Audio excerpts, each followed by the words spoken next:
Welcome to Architecture Wednesday. Today, we start a new series where we look at the most amazing homes, buildings, and structures that have ever been built on this earth. Whether we're talking the pyramids of Giza, even with current modern architecture, we can still not duplicate, or falling water, which seems to be one of the most impossible feats that have ever been designed.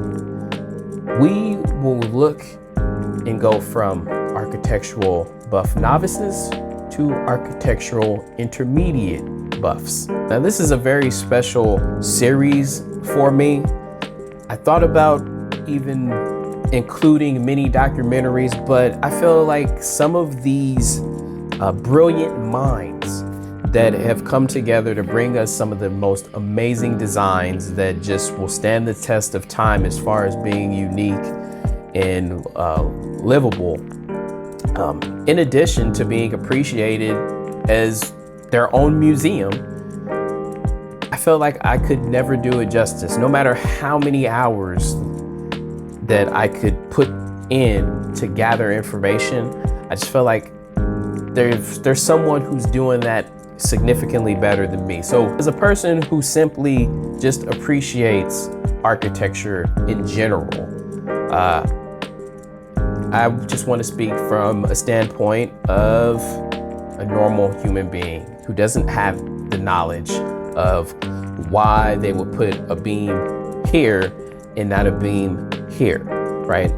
Or the engineering of it all. I am just speaking as someone who loves designs themselves, which many of us, I believe, have that same, that same feeling. Architecture to me is art, right? It's art. It speaks to me. And one of the most amazing things is that you can create something so magnificent and leave your mark that will outlive you, that will live generations, that will be a part of, your legacy. And to me, that's just amazing. The same thing with art. But with architecture, there's going to be people that could live in it or even visit it, whatever the case is. So I love this, right? I love this idea. So I don't want to, spend too much time talking about how much I love the idea. Let's talk about today's video, which is sponsored by, I'm kidding, still don't have a sponsor. But today we're going to observe, if not one of the most famous, well-known architects of our time, which is a Mr. Frank Lloyd Wright. Now, recently we looked at Taliesin, okay? We looked at Taliesin. It definitely was a beautiful home, beautiful design. I believe it was in, the pond versus lake video where I discovered, I would rather have the pond than the lake. But anyway, getting besides the point, we looked at that property and it was just beautiful. And it was for sale at one point. It did end up selling. But yeah, Frank actually has quite a few feats. Obviously, we know about falling water, which we saw a glimpse of in a previous video. And, to be honest with you, he has actually a lot of homes that serve as museums. And even some of them you can rent as like an Airbnb, or, like if you just want to experience it, it is available. Like he has homes that are available. So we're going to look at a circular sun house, which was the last design that he, came up with. The one thing that I can say, and this is nothing against, suburban neighborhoods that are being developed, but suburban neighborhoods, they don't have as much character as some of these individually designed properties that we have built today, that we've built in the past. You typically have architecture with plans, and they have plan A, plan B, plan C, D, and typically the aesthetic the curb appeal or outside of the property is typically the same. So having something completely different is just, it's one of the things that I find the most amazing. So we're gonna look at Circular Sun House, developed by Frank Lloyd Wright, and see what we can learn today. So let's check it out. Welcome to 6836 North 36th Street in Phoenix, Arizona. We are at the Norman Likes house, which was Frank Lloyd Wright's final design. This home is a piece of architecture and art. Commissioned by Norman and Amy Likes in 1958, this house is known as the Circular Sun House. It sits on 1 1/3 acres of land on a mountain and has views from every window. Spaceship. Up the hill, we have a hiking trail to the Phoenix Mountain Preserve with 8 miles of mountain. This home is 3,100 square feet, 3 bedrooms, 3 bathrooms. We have an office on top of the house, a den or media room, a crescent-shaped pool with mother-of-pearl tile, and a library just off the main living room. It's currently on the market for $7.95 million, and today we have a rare opportunity to go inside. Let's go take a look. Frank Lloyd Wright was thought to have coined the phrase carport. He was not a fan of garages, as he felt it was a place for people to accumulate clutter. The entry to the property features a private gate to a long circular driveway, a 2-car carport, and a storage shed, formerly used as a tool shed. We also have a circular entry to the house. Once inside the front door, we enter into the foyer. We have built-in cabinetry, recessed lighting, and a skylight. This custom cabinetry is a beautiful piece of art in its own, with the original wood and a glass showcase for art or other items. In 1994, the home was completely renovated with the approval of the Frank Lloyd Wright Foundation. The owner at the time, Linda Melton, handpicked the custom imported from India slate floor for the contractors before they installed them. One hallmark of a Frank Lloyd Wright home is called the compression and release effect. When you first walk into the home, you'll see that the ceilings are a little bit lower, and then when you walk into the living space, the ceilings are higher, so you have the release effect. The color scheme of the walls and throughout the home are designed to stay within the feeling of the desert in nature. Wright was very conscientious about the environment, and when he built a home, he did it in a very careful way so that if the home were no longer on the property, the nature of the mountain and the desert would remain. He was way ahead of his time. This is one of only 14 circular homes by the master architect. The circular living room has extensive windows on the south side with views of the city lights and the mountain. It's amazing. The steel casement windows were designed for maximum views, so when you're sitting down, you can see the best of the valley. This home was actually built with an inside-out effect. See the best of. I am curious if either he designed this, or if these people were inspired by, the circular aspect, which gives all these views. So I am curious because you see they have a lot of windows too. And I figure they're like, whoa, Frank designed it like this. And so we want something that is circular too. What can you do for us? And that's kind of probably how this came together. Of the valley.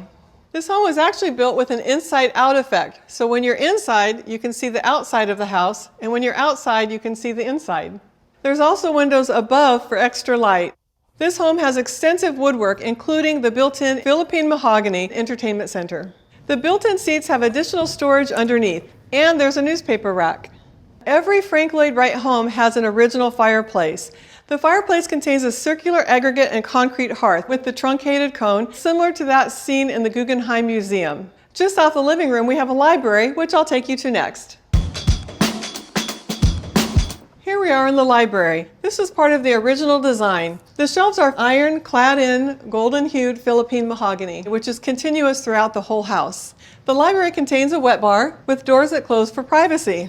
It contains a copper sink and copper faucet and pop-open drawers. It also has 3 skylights and a built-in desk.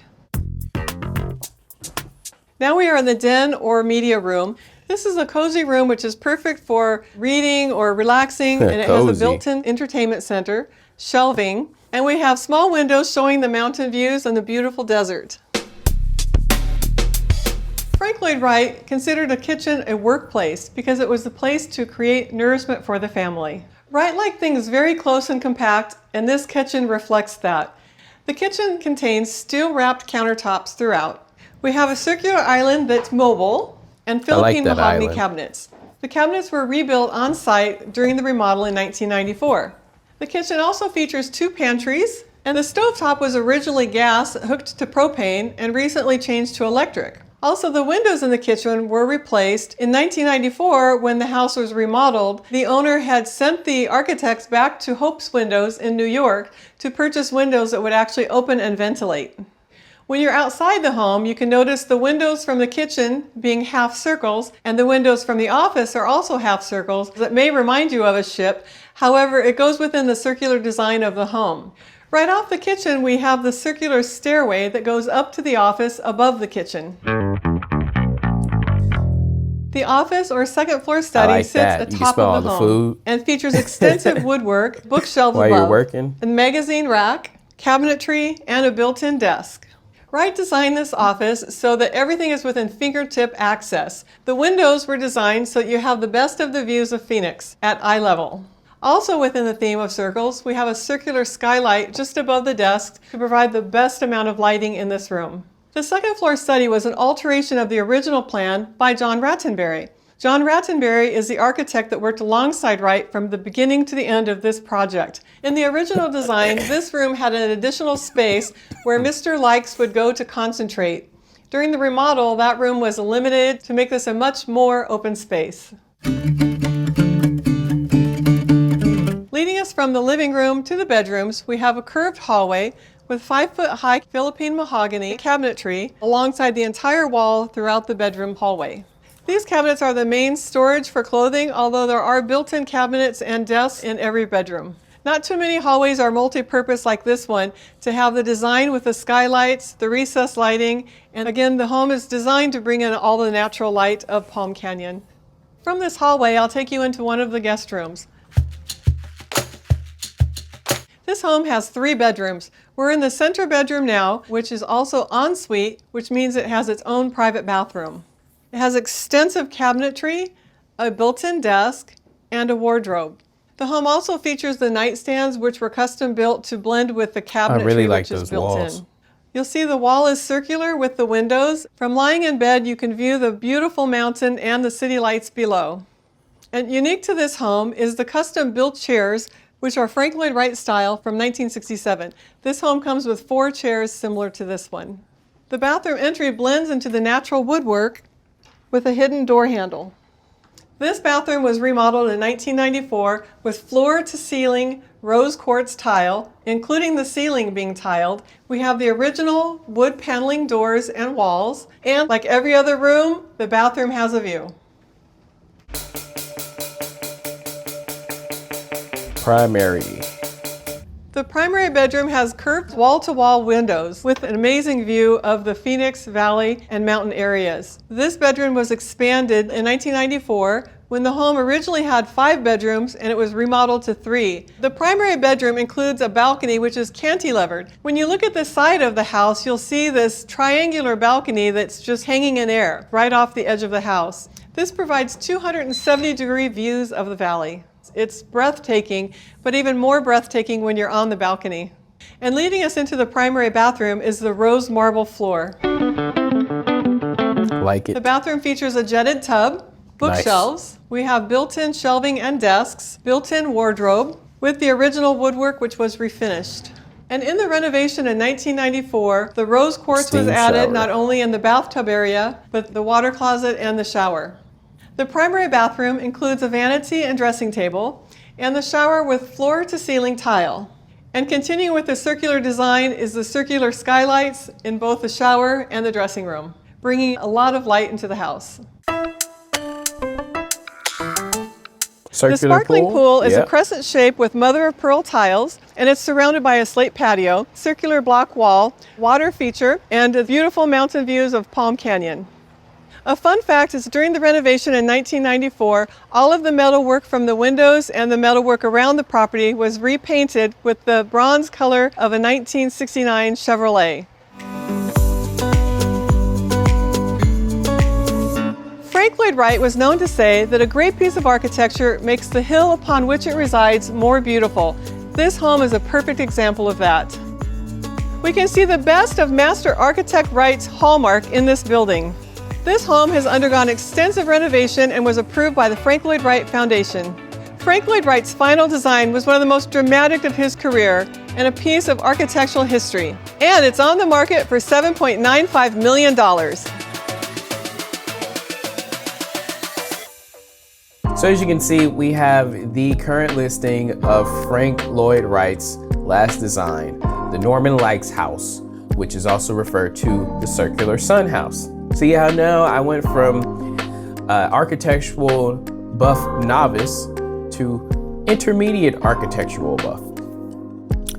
I got skills now, I got skills. But yeah, before we talk about, the current listing, I just wanted to give, my initial thoughts. When I first saw the price, again, I felt like it was a little on the higher side. I understand that there's value in, being his last design. I think for sure you're going to have to be like a really, really like huge architectural buff and a huge fan of Frank Lloyd Wright to purchase this house. I don't think, it's priced for its true value, which is to the square footage in the area. So, there's that. As far as the design, actually like was more simple than I expected, which I really can appreciate. I love the color of the wood, whatever kind of wood that was, which really wasn't mentioned. There's just a lot of good things that I did like about the home. Now, as far as the things that I would say are kind of like a no for me, but I understand, is like carport. Understanding that he is considered to be the one who coined the term carport. See, that's another fact that we now have in our bag. Now when I explain carports to people, it was said that Frank Lloyd Wright was the originator of the term carport, and the reason why he chose the carport over a common garage is because he believed that is where people collected their clutter, and he did not like clutter. He got skills now, which probably makes sense why there were so many cabinets in that hallway. And it brings me to another point. Being that those cabinets in that hallway were 5 feet, I can only imagine those ceilings were probably 8 feet at best. So, Shaq, I don't think you'll enjoy Frank Lloyd's latest design, or Wembanyama. I don't think you'll enjoy Frank Lloyd's last design, because those are some very low ceilings. Now, granted, during the time that this was built in the 60s, 8-foot ceilings were kind of, they're normal, right? They're normal. They started phasing out. They went to 9 feet, and clearly, 9 feet was typically better. Like an 8-foot ceiling, I'm maybe 6 feet and a half. On a very good day, when my bones are all the way stretched out. On a good day, and I could tell you, an 8-foot ceiling, if I put my arm up, I touch the ceiling. So that's typically how I know if something's like 8 foot or not. Like I could literally just do this and I'm touching the ceiling. So yeah, I'm not a fan of low ceilings, but I understand that this was normal.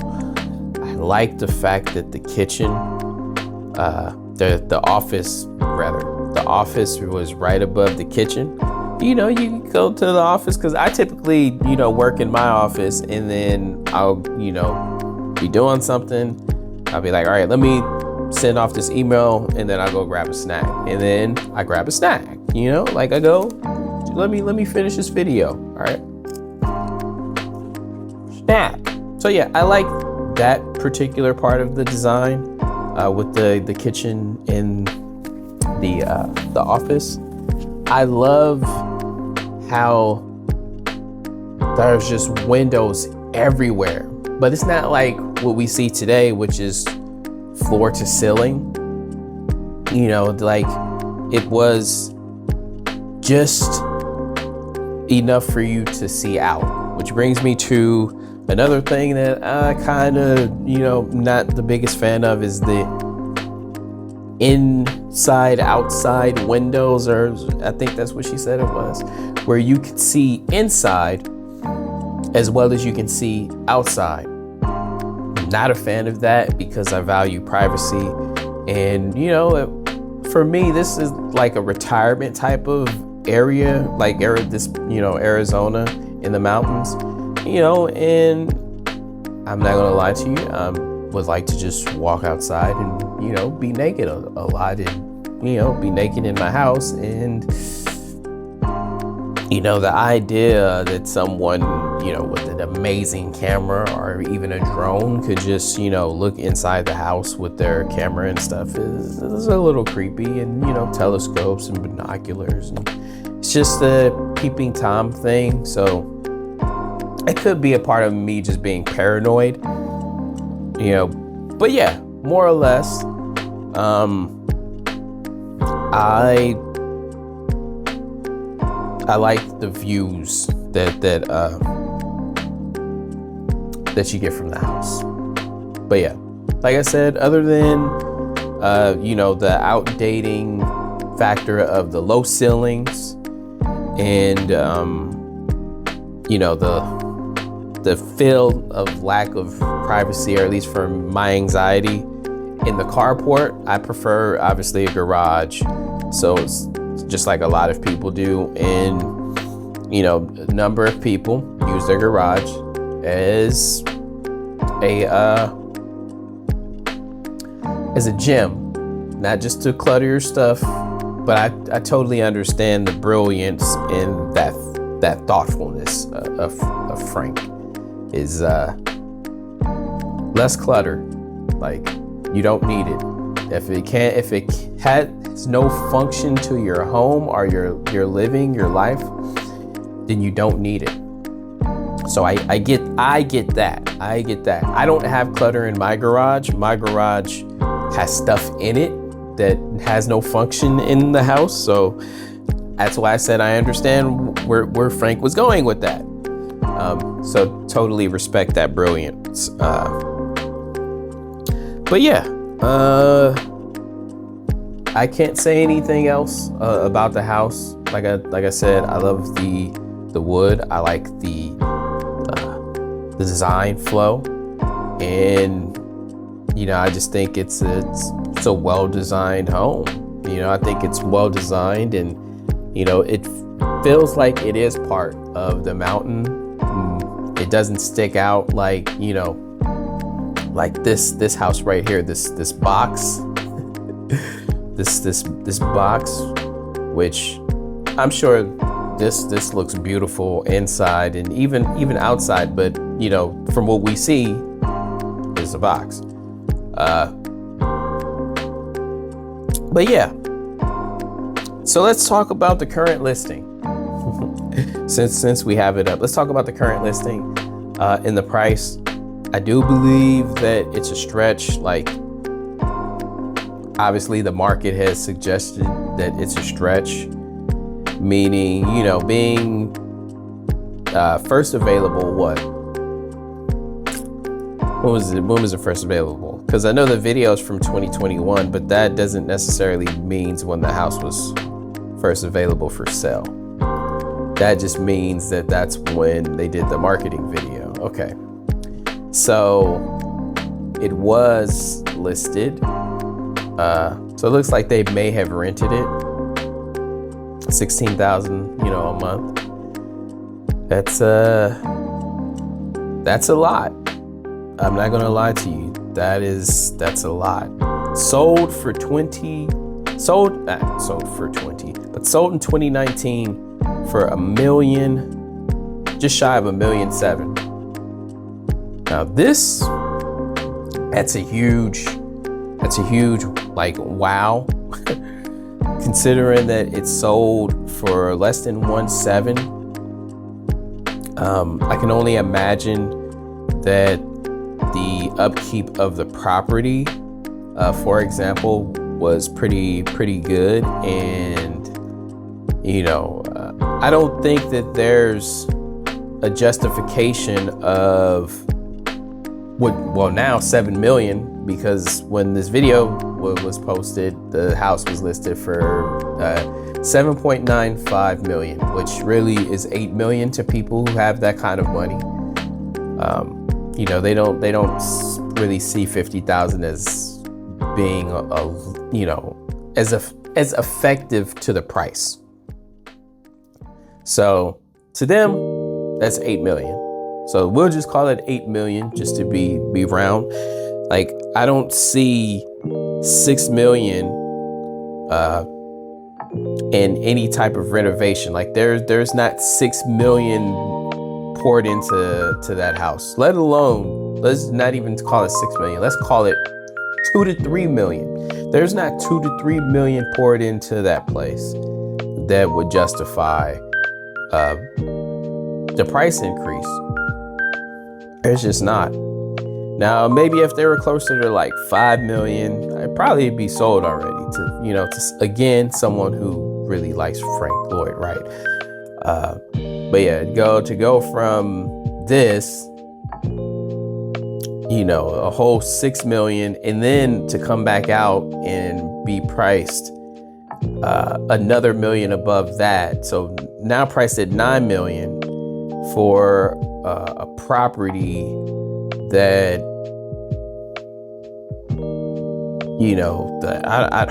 I don't really know what to say. Now, maybe this information right here is inaccurate,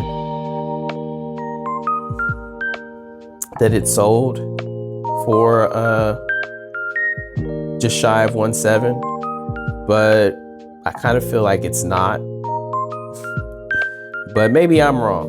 I would love to be wrong. I mean, wow, they came out in 2016 at 3.6 and ended up settling for that. So I am curious what this one does end up settling at. My guess is somewhere between 4 to 5 million. And again, that's a stretch. That's a lot. I don't see it. I think they're priced too high. If we're just looking at it for the value of the house, right? Let's just take Frank out of the picture and let's just call it a house, right? Let's just call it a house.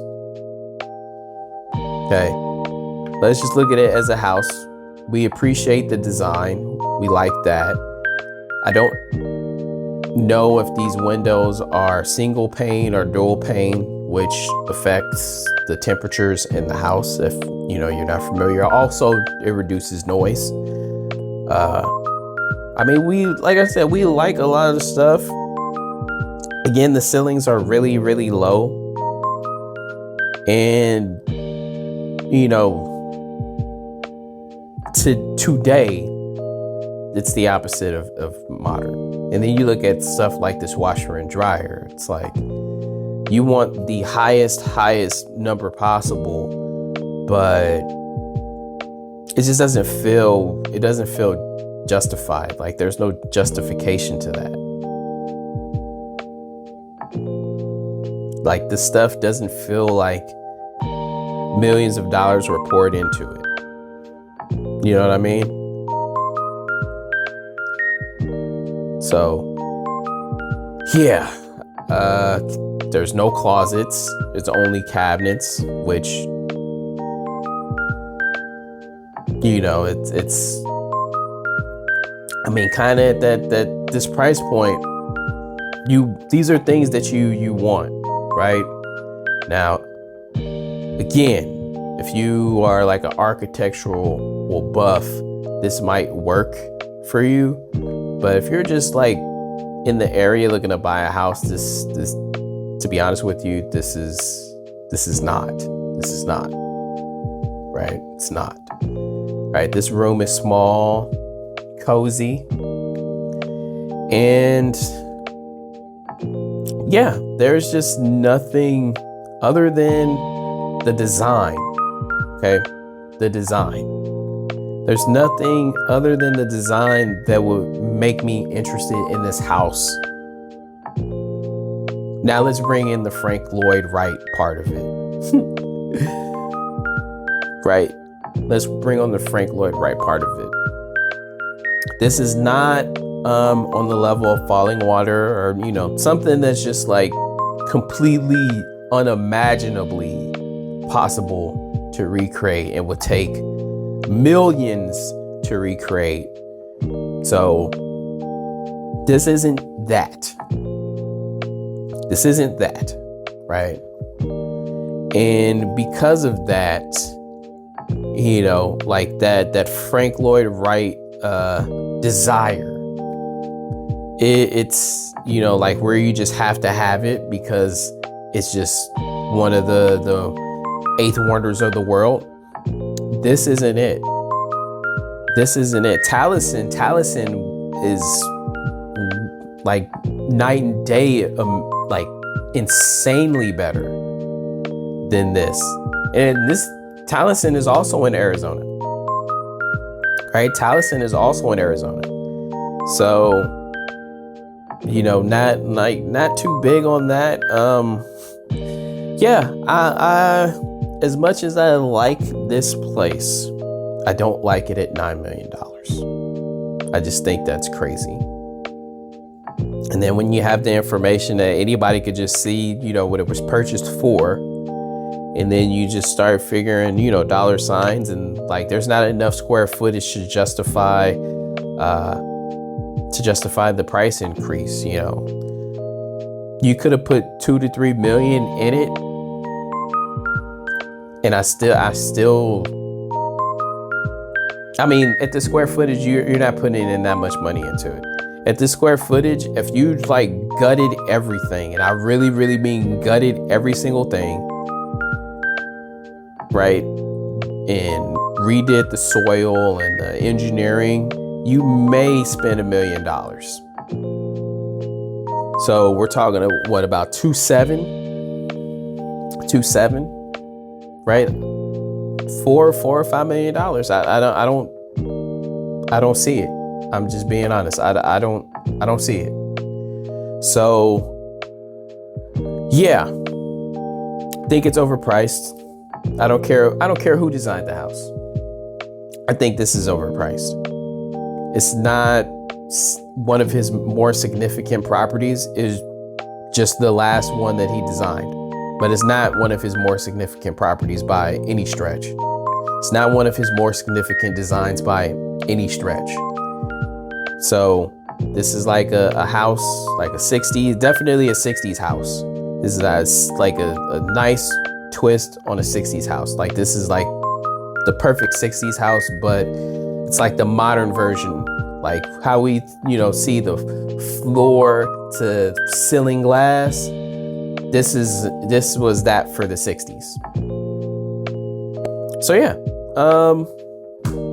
that's gonna wrap up our first Architecture Wednesday. That was actually very enlightening.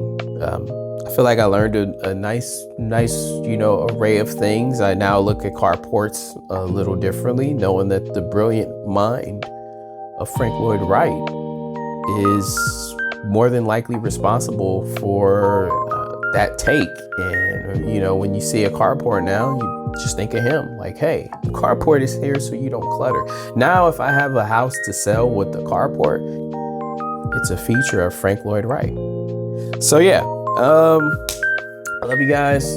I hope you're having an amazing week so far on this hump day, and we'll see you guys on the next one. Peace.